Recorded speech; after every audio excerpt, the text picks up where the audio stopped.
ನಮಸ್ಕಾರ. ಪಂಚಾಯತಿ ವಿಶೇಷ ಕಾರ್ಯಕ್ರಮಕ್ಕೆ ತಮಗೆ ಸ್ವಾಗತ. ನಾವೀಗ ರಾಯಚೂರು ಜಿಲ್ಲೆಯ ದೇವದುರ್ಗ ತಾಲೂಕು ವ್ಯಾಪ್ತಿಯ ಒಂದು ಅಮರಾಪುರ ಗ್ರಾಮ ಪಂಚಾಯತಿ ವ್ಯಾಪ್ತಿಯಲ್ಲಿ ಅಮರಾಪುರ ಗ್ರಾಮ ಪಂಚಾಯತಿ ಕೂಡ ಏನಂದ್ರೆ ಒಂದು ಮಾದರಿಯ ಒಂದು ಪಂಚಾಯತಿ ಅಂತಕ್ಕಂಥ ಒಂದು ದೇವದುರ್ಗ ಒಂದು ವ್ಯಾಪ್ತಿಯಲ್ಲಿ ಸಿಗಬಹುದು. ಈ ಒಂದು ದೇವದುರ್ಗ ವ್ಯಾಪ್ತಿಯ ಅಮರಾಪುರ ಗ್ರಾಮ ಪಂಚಾಯತಿ ಯಾವ ರೀತಿ ಕರ್ತವ್ಯಗಳನ್ನ ನಿಭಾಯಿಸಿಕೊಂಡು ಇವತ್ತು ಮೂಲಭೂತ ಸೌಕರ್ಯಗಳಂತ ಸ್ವಚ್ಛತೆ, ಕುಡಿಯುವ ನೀರು ಮತ್ತೆ ವಿದ್ಯುತ್ ಪೂರೈಕೆ ಆಗಿರ್ಬೋದು, ಇವತ್ತು ಶಿಕ್ಷಣಕ್ಕೂ ಕೂಡ ಯಾವ ರೀತಿ ಮಹತ್ವಗಳನ್ನ ಕೊಡ್ತಾ ಇದೆ, ಮನೆಯರ್ಗದಲ್ಲಿ ಮಾಡತಕ್ಕಂಥ ಸಾಧನೆಗಳಾಗಿರ್ಬೋದು, ಒಟ್ಟಾರೆ ಹೇಳಬೇಕಾದ್ರೆ ಇವತ್ತು ಮಾದರಿಯತ್ತ ಸಾಗೋದಕ್ಕೆ ಯಾವ ರೀತಿ ಪ್ರಯತ್ನಗಳನ್ನ ಪಟ್ಟರು, ಹೇಗೆ ಕೆಲಸಗಳನ್ನ ಮಾಡಿದ್ರು ಅನ್ನೋದ್ರ ಬಗ್ಗೆ ನಾವಿವಾಗ ತಿಳ್ಕೊಳ್ಬೇಕಾಗಿದೆ. ಬನ್ನಿ ಈ ಒಂದು ಪಂಚಾಯತಿ ವಿಚಾರಗಳನ್ನ ವಿನಿಮಯಗಳನ್ನ ನಾವು. ನಮಸ್ಕಾರ ರೀ. ನಾವು ನೇಟಾಗಿ ಕೆಲಸ ಮಾಡ್ತೀವಿ.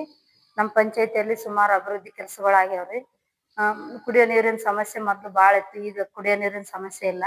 ಎಲ್ಲರಿಗೂ ನೀರು ಚೆನ್ನಾಗಿ ಬರಕತ್ತಾವ. ಮತ್ತೆ ಚರಂಡಿಗಳು ಸ್ವಚ್ಛ ಮಾಡೋದಾಗಿರ್ಬೋದು, ಯಾವುದೇ ಆಗ್ಲಿ ಚೆನ್ನಾಗಿ ಕೆಲಸಗಳು ಆಗ್ಯಾವ. ನಮ್ಮ ಅಭಿವೃದ್ಧಿ ಕೆಲಸಗಳು ಚೆನ್ನಾಗಿ ಆಗ್ಯಾವ ನಮ್ಮ ಪಂಚಾಯತಿಯಲ್ಲಿ.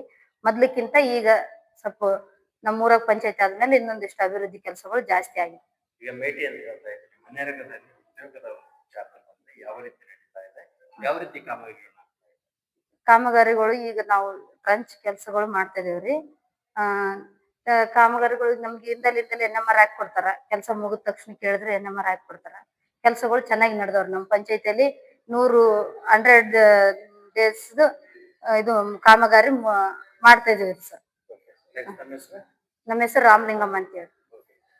ನಿಮ್ಮ ಗ್ರಾಮದ ಒಂದು ವಿದ್ಯಾರ್ಥಿಗಳಿಗಾಗಿರ್ಬೋದು, ಇಲ್ಲಿನ ಮೂಲಭೂತ ಸೌಕರ್ಯಗಳಾಗಿರ್ಬೋದು, ಯಾವ ರೀತಿ ಒದಗಿಸ್ಕೊಡ್ತಾ ಇದ್ದಾರೆ, ಸಮಸ್ಯೆಗಳು ಬಂದಾಗ ಬಿಡಿಯವರು ಯಾವ ರೀತಿ ಸ್ಪಂದಿಸ್ತಾರೆ ಅಂತ ಗೊತ್ತಾಗುತ್ತೆ. ಸಮಸ್ಯೆ ಬಂದಾಗ ಏನಾದ್ರಿ, ಇವಾಗ ಸಣ್ಣ ಶಾಲಿ ಮಕ್ಳಿಗಂತಾನೆ ಸ್ಕೂಲ್ ಮಾಡ್ಯಾರ್ರಿ, ಊಟ ಕೊಡ್ತಾರೆ, ಎಲ್ಲಷ್ಟು ಕೊಡ್ತಾರೆ, ಎಲ್ಲ ಚೆನ್ನಾಗಿ ಅದಾರಿ.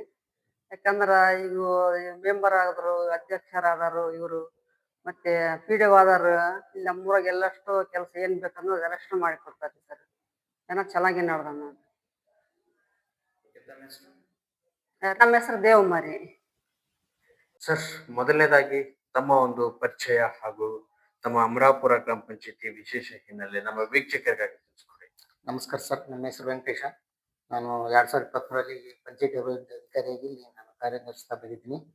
ಹೀಗಾಗಿ ಇಲ್ಲಿ ಸಂಬಂಧಪಟ್ಟಂತೆ ಮೂಲಭೂತ ಸೌಕರ್ಯ ಆಗಿರ್ಬೋದು, ಇನ್ನಿತರ ಯಾವುದೇ ಕುಡಿಯ ನೀರ ಸಮಸ್ಯೆ ಆಗಲಿದೆ, ರಸ್ತೆ, ಚರಂಡಿ, ಇನ್ನಿತರ ಕೆಲಸಗಳಿಗೆ ಸ್ಪಂದನೆ ಮಾಡ್ತಾ ಈ ಕೆಲಸ ನಿರ್ವಹಿಸ್ತೀನಿ ಅಚ್ಚುಕಟ್ಟಾಗಿ. ಹಿಂಗಾಗಿ ಇಲ್ಲಿ ಒಳ್ಳೆ ಒಂದು ಕೆಲಸ ಮಾಡ್ಲಿಕ್ಕೆ ನಾನು ಆಸಕ್ತಿ ಮಾಡ್ತೀನಿ.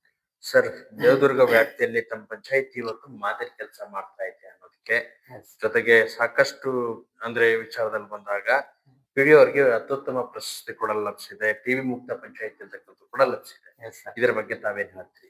ಈಗ ಟಿವಿ ಮುಕ್ತ ಸುಮಾರು ನಮ್ಮಲ್ಲಿ ಅಂಗನವಾಡಿ ಆಶಾ ಅವರು ಮನೆ ಮನೆಗೆ ಭೇಟಿ ನೀಡಿ ಅವರ ಮಹಿಳಾ ಫಲಾನುಭವಿ ಇನ್ನಿತರ ಪೇಷಂಟ್ ಅವ್ರ ಭೇಟಿಯಾಗಿರಿ. ಸ್ವಲ್ಪ ಮಾಡಿ ಯಾವುದೇ ಕಾರಣಕ್ಕೆ ಸ್ಪಂದನೆ ನೀಡುತ್ತಾ ಅದೊಂದು ಯಾವುದೇ ಒಂದು ರೀತಿಯಲ್ಲಿ ನಾಗರಿಕ ನೋಡ್ಕೊಂಡು ಎಲ್ಲಾ ರೀತಿ ಸ್ಪಂದನೆ ಮಾಡಿ ಅದಕ್ಕೆ SSC ಒಂದು ಪ್ರಸಕ್ತಿ ಬರ್ಲಿಕ್ಕೆ ಭಾಜನ ಆಗಿದೆ. ಈಗ ಸ್ವಚ್ಛತೆಗಾಗಿ ನಿಮ್ ಕಾರ್ಯಗಳು ಏನು, ಮತ್ತೆ ಆರೋಗ್ಯದ ದೂರದೃಷ್ಟಿಗಳನ್ನ ಹೇಗೆ ತಾವು ಇದು ಮಾಡ್ತಾರೆ? ಸ್ವಚ್ಛತೆಗಾಗಿ ಒಂದು ಪರಾಪುರ ವಿಲೇಜ್ ಅಲ್ಲಿ ಸುಮಾರು ನೀರು ಹೋಗ್ಲಾರ್ದೆ ಒಂದು ಹಳ್ಳಿಯಲ್ಲಿ ಚರಂಡಿ ಬಂತು, ನೀರು ನಿಂತು ಸುಮಾರು ನೆನಗುದ್ದಿ ಬಿದ್ದಿತ್ತು. ನಾ ಬಂದ ತಕ್ಷಣ ಮತ್ತೆ JCB ಮುಖಾಂತರ ಟ್ರ್ಯಾಕ್ಟರ್ ಹಚ್ಚಿ ಬಟ್ ಅಲ್ಲಿಂದ ಚರಂಡಿ ನೀರು ಹೋಗ್ಲಿಕ್ಕೆ ದಾರಿ ಕೊಟ್ಟು ಅದನ್ನ ಯಶಸ್ವಿಯಾಗಿ ಮಾಡಿಕೊಟ್ಟಿದ್ದ ಸರ್. ಓಕೆ. ಈಗ ತಾವು ಮಾದರಿ ಕೆಲಸಗಳನ್ನ ಮಾಡ್ತಕ್ಕಂಥ ವಿಚಾರದಲ್ಲಿ ಬಂದ್ರೆ ಇವತ್ತು ಕ್ರಿಯಾ ಯೋಜನೆಗಳನ್ನ ಯಾವ ರೀತಿ ರೂಪಿಸ್ಕೊಂಡ್ರಿ, ಯಾವ ರೀತಿ ಕೆಲಸಗಳನ್ನ ಮಾಡಿದ್ರಿ?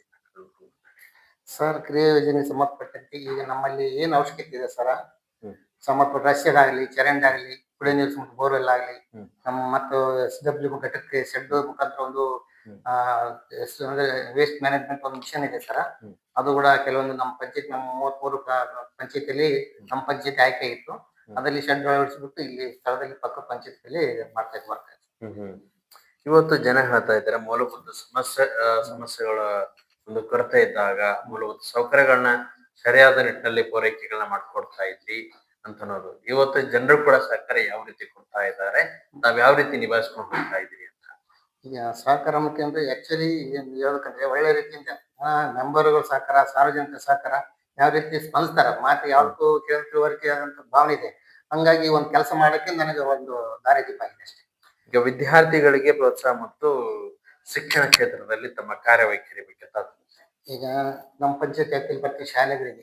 ಅಲ್ಲಿ ಮಕ್ಕಳಿಗೆ ಸಂಬಂಧಪಟ್ಟಂತೆ ಕುಡಿಯ ನೀರು, ಶೌಚಾಲಯ ಕೆಲವೊಂದು ಪರಿತಿದ್ದಲ್ಲಿ ಅವಕ್ಕೆ ನಾವು ಕೆಲಸ ಕಾಮಗಾರಿಗಳನ್ನ ಸೌಲಭ್ಯ ಒದಗಿಸಿಕೊಟ್ಟಿದ್ದಾರೆ ಸರ್. ಮತ್ತು ಶಿಕ್ಷಕರು ಕೂಡ ಒಳ್ಳೆ ರೀತಿ ಗುಣಮಟ್ಟದ ಶಿಕ್ಷಣ ನೀಡ್ತಾ ಇದ್ದಾರೆ.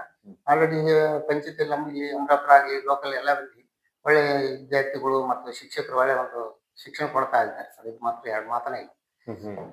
ಇವತ್ತು ತಾವು ಮಾದರಿಯಾಗಿ ಉತ್ತಮ ಅಧಿಕಾರಿ ಅಂತ ಹೇಳ್ಬಿಟ್ಟು ತಾವೇನು ಪ್ರಶಸ್ತಿ ಪಡ್ಕೊಂಡಿದ್ರಲ್ಲ, ಇತರೆ ಒಂದು ಪಿಡಿಒ ಅಭಿವೃದ್ಧಿ ಅಧಿಕಾರಿಗಳಿಗೆ ಕಾರ್ಯವೈಖರಿ ಬಗ್ಗೆ ಹೇಗಿರಬೇಕು ಅನ್ನೋದು ತಾವು ಕಿವಿ ಮಾತುಗಳನ್ನ ಹೇಳಕ್ ಇಷ್ಟಪಡ್ತೀರಾ? ಸರ್ ನಾವು ಹೇಳ್ತಾ ಇದ್ದೀನಿ ಅದಕ್ಕೇನಿಲ್ಲ. ಈಗ ನಾವು ಬಂದಿರೋದು ಕೆಲಸ ಮಾಡ್ಲಿಕ್ಕೆ, ಈಗ ನಾವು ಜನರ ಸೇವೆ ಮಾಡ್ಬೇಕು. ನಮ್ ಕೆಲಸ ನಾವು ಟೈಮ್ ಟು ಟೈಮ್ ಬರ್ಬೇಕು, ಭೇಟಿ ಹಾಕೋ ಜನರ ಸಮಸ್ಯೆ ಆಲಿಸ್ಬೇಕು. ಅಲ್ಲಿ ಏನಂತ ಅವ್ರು ಹೇಳಿದ ತಕ್ಷಣ ಮುಂಚಿತ ನಾವು ಬೆಳಗ್ಗೆ ಆಗ್ಲಿ ಯಾವ ರೀತಿ ಹೋಗಿ ಸ್ಪಂದನೆ ಮಾಡಿದ್ರೆ ನಾವು ಆರಾಮಾಗಿ ನಾವು ಕೆಲಸ ಒಂದು ಹೆಸರು ಗಳಿಸ್ಲಿಕ್ಕೆ ಸಾಧ್ಯ. ಸರ್. Okay sir. ಕೊನೆಯದಾಗಿ ನಮ್ಮ ಒಂದು ಮಾಧ್ಯಮದ ಈ ಒಂದು ಉತ್ತಮ ಪ್ರಯತ್ನಕ್ಕೆ ತಮ್ಮ ಸಲಹೆ ಮತ್ತು ತಮ್ಮ ಅಭಿಪ್ರಾಯದ ಮಾತುಗಳೇನು? ನಿಮ್ಮ ಇವತ್ತಿನ ದಿನದಲ್ಲಿ ನಮ್ಮ ಪಂಚಾಯತಿ ಭೇಟಿ ನೀಡಿದ್ರಿ, ಬಹಳ ತುಂಬಾ ಖುಷಿ ಅನಿಸ್ತು. ನಾವು ಕನಸಿನಾಗಿದ್ದೆ ಇಲ್ಲಿ ಹೋಗಿ ಬರ್ತಾ ಬೆಳಗ್ಗೆ ನೀವು ಫೋನ್ ಮಾಡಿದ್ರು ಬನ್ನಿ ಸರ್ ಅಂತ ಹೇಳಿ. ನಿಮ್ಮ ಟೈಮ್ನೊಳಗಡೆ ನಾನು ಕೂಡ ಬಂದಿದ್ವಿ, ನೀವು ಕೂಡ ಬಂದಿದ್ರಿ. ಒಳ್ಳೆಯ ಒಂದು ಅಭಿಪ್ರಾಯ. ಈ ಒಂದು ನಿಮ್ಮ ಕೆಲಸದ ಕಾರ್ಯನಿಷ್ಠೆ ಬಗ್ಗೆ ತುಂಬಾ ನಾನು ಮೆಚ್ಚುಗೆ ಪಡಿಸ್ತಾ ನಮ್ಮ ಪಂಚಾಯತ್ ಆಡಳಿತದಿಂದ ಶುಭ ಕೋರುತ್ತೇನೆ.